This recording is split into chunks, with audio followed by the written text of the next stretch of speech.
એમ કહો કે 10 દિવસ જેને જે આંદોલન કરવું એને છૂટ છે.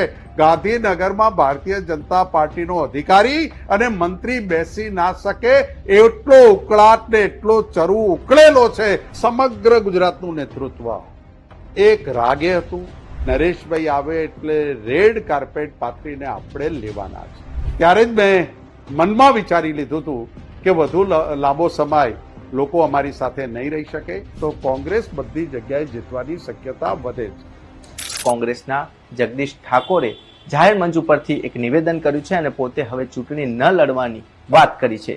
ત્યારે ખરેખર આ નિવેદન પાછળ જગદીશભાઈ શું વિચારી રહ્યા છે તેમની સાથે વાત કરીશું.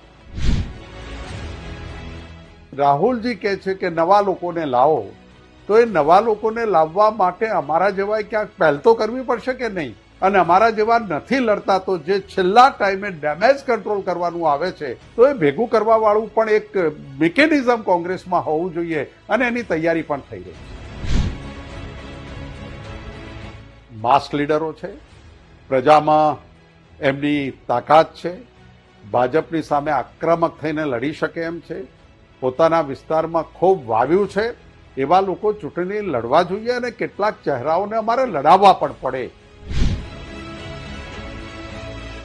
સમગ્ર ગુજરાતનું નેતૃત્વ એક રાગે હતું. આખો વિડિયો જોવા માટે ડાઉનલોડ કરો દિવ્ય ભાસ્કર એપ.